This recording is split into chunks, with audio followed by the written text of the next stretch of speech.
किसान भाइयों नमस्कार। भाइयों, सर्दी बहुत पड़ रही है। अभी सुबह के 7 बजे हैं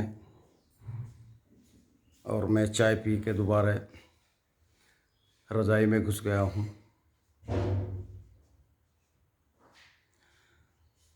भाइयों, ये थोड़ा सर्दी से बचो। अक्सर हमारे जो युवा बच्चे हैं वो घर से बाइक पे निकल जाते हैं बिना गर्म कपड़े पहने, जो शरीर को बहुत नुकसान देती है ठंड। इसलिए अपने बच्चों का ख्याल रखो और बच्चों को समझाओ। कुछ हमारे युवा नहीं मानते, क्योंकि जब हम ऐसे थे जवान तो हम भी नहीं मानना करते थे गर्मी सर्दी, लेकिन अब महसूस होता है और ठंड का भी पता लगता है। ज़्यादा नहीं निकला जा रहा घर से बाहर। तो भाइयों, इलेक्शन नज़दीक आ गए हैं। मेरा मानना ये है कि हमारे जो युवा हैं ये ज़्यादा उतावले हो जाते हैं। देखो, राजनीति एक अलग चीज़ है। हर पार्टी का नेता हाथ मिला के मुस्कुरा के आपस में बात करता है। तनातनी होती है हमारे बीच में। हम पार्टी के चक्कर में दुश्मनी बांध लेते हैं। गांव में भी और समाज में भी ऐसा नहीं होना चाहिए। आप नेताओं के बीच में जाइए, उनका मिलना देखिए। किसी नेता की बेटी की शादी होगी तो विपक्ष वालों को ही बुलाएंगे, और अगर आपको पता लग गया ना, आप हैरान रह जाएंगे देखकर कि हम तो इनके लिए लड़ मर रहे हैं और ये आपस में कितने प्रेम भाव से मिल रहे हैं। तो भाइयों, अपना दिमाग को थोड़ा सा ऊंचा बनाओ। जो एक लेवल है हमारा, उससे ऊपर उठो और देखो दुनिया कहाँ जा रही है।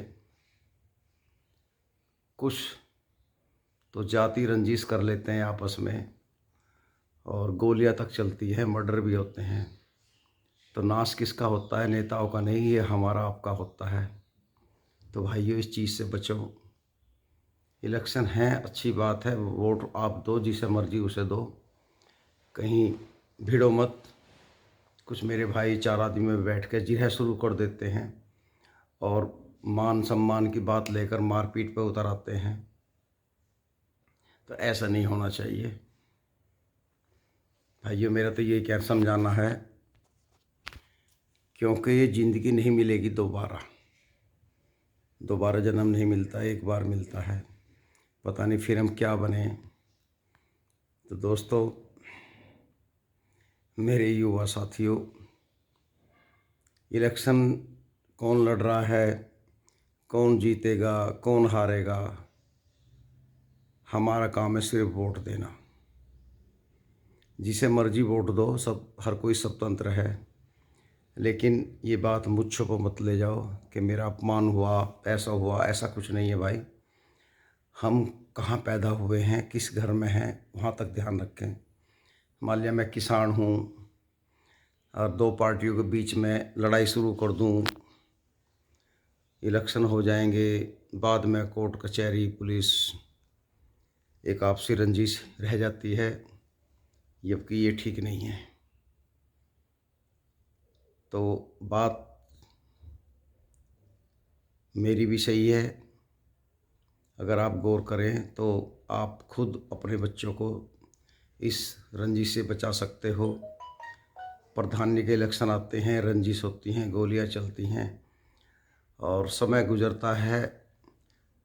जो लड़ते हैं वो कोर्ट कचहरी, मुकदमेबाजी, जेल, आज उनके घर खाली पड़े हैं। तो ऐसा नहीं होना चाहिए। एक बार हमारे यहाँ विधायक जी के यही इलेक्शन थे, एमएलए वाले, और हमारे साथियों ने, युवाओं ने उनके लिए लड़ाई लड़ी। आपस में रंजिश हुई, मुकदमे हुए। फिर महाशय जी तो इलेक्शन हार के गायब हो गए और उनके 20 साल तक मुकदमे चले, आपस में एक रंजिश रही। और फिर बाद में पता लगा यार हम ही गलती कर रहे थे, विधायक जी तो चले गए हार जीत कर। तो भाइयों ऐसा नहीं होना चाहिए। मेरा यही कहना है कि ज़िंदगी का मज़ा लो, और मज़ा हम जब ले सकते हैं जब हम स्वतंत्र रहेंगे, हमारी किसी से राड रंजिश नहीं होगी।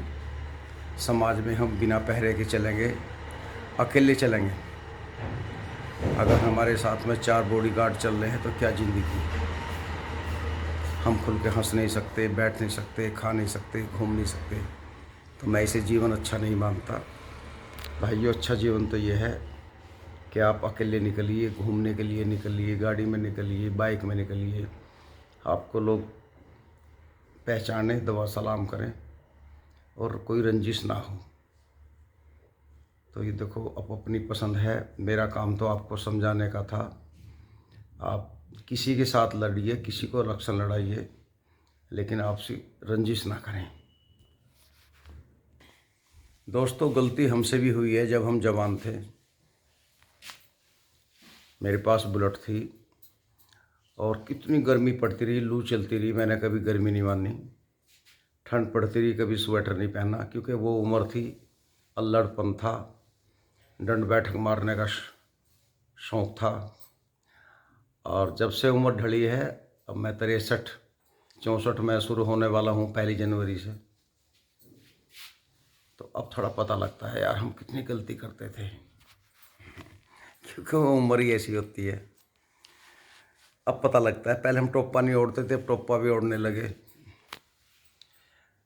हालांकि मैं अब भी स्वास्थ्य का ध्यान रखता हूँ। भी मैंने थोड़ी सी टिप्स लगाई हैं, योग सा किया है। करना भी चाहिए, जब तक जिए स्वस्थ रहना चाहिए इंसान को। और ठंड से भी बचना चाहिए, गर्मी से बचना चाहिए। और आजकल शादियों का दौर है, थोड़ा सा पकवान से बचो, क्योंकि ये जो हम आजकल के जो युवा हैं, समोसे के साथ में कोल्ड ड्रिंक पीते हैं, ये गलत है। शादी ब्याह में हैं, आप उसमें वो चीज़ खाइए जैसे सलाद है, फलों की चाट है, मतलब अच्छी चीज़ खाओ। उसमें भी ये देख लो कि इससे हमें खाने से क्या लाभ है, क्या हमारा लीवर इसे पचा पाएगा, नहीं पचा पाएगा। कई बार मेरे भाई खा लेते हैं, खाने के बाद में फिर उनका पित्त बनता है, हू करते हैं, 2 दिन तक वे उठ नहीं पाते। तो उनके लिए बहुत अच्छी दवाई मैं आज आपको बता रहा हूँ, Li52DS। जिन भाइयों को पित्त बनता हो, उल्टी आती हो, तो Li52DS की एक पूरी शीशी ले लें, शायद 140 रुपये के आसपास है। और जब भी किसी शादी पार्टी से आप आएँ, घर आते ही 1 गोली फाँक लें, बस 1 गोली काफ़ी है। सुबह पेट साफ होगा, पित्त नहीं बनेगा, गैस नहीं बनेगी, एसिडिटी नहीं बनेगी। ज़्यादा दिक्कत आ रही हो तो सुबह बीकासोल का एक कैप्सूल ले लें, बहुत बढ़िया है पेट के लिए। और भाइयों, मैं तो काफ़ी दिन से Li52 और बीकासोल इस्तेमाल करता हूँ, और थोड़ा सा खान पान पे ध्यान रखता हूँ, मुझे तो कोई दिक्कत नहीं होती।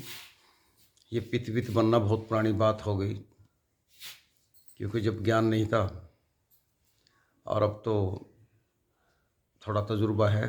Li52 ने ही हमें सही किया। कितनी ठंड पड़ो, गर्मी पड़ो, सब कुछ हजम हो जाता है। मैं इसका ऐड नहीं कर रहा, मैं तो बता रहा हूँ आपके लिए। आप चाहो तो इसे खा सकते हो, या कोई और गोली खा रहे हो तो वो ले लें, कोई ऐसी बात नहीं। क्योंकि आजकल हमारे युवा चिकनाई ज़्यादा खाते हैं, फिर उनको ज़्यादातर युवाओं में ज़्यादा समस्या है पित्त बनना, एसिडिटी बनना।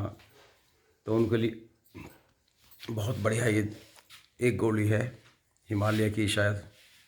तो दोस्तों, आज की वीडियो में इतना ही काफ़ी है। लड़ाई झगड़ों से बचें, अपने स्वास्थ्य का ध्यान रखें। हम जहाँ हैं, जिस घर में पैदा हुए हैं, वहाँ का ख्याल रखें, क्योंकि हमारा जो गुजारा है इसी घर से है। हाँ, कोशिश करें आगे बढ़ने की। आप राजनीति में जाना चाहते हैं तो तरीके से जाएं, रंजिश बना कर ना जाएं। आज की वीडियो में भाइयों इतना ही काफ़ी है। नमस्कार। भाइयों, मेरी बात कुछ भाइयों को ना अच्छी लगी हो शायद, लेकिन ज़्यादातर को ज़रूर अच्छी लगी होगी। ये मेरा जीवन का तजुर्बा है। लड़ाई झगड़ों से बचना चाहिए। नमस्ते, बाय। फिर मिलते हैं अगली वीडियो में, तब तक के लिए इजाज़त।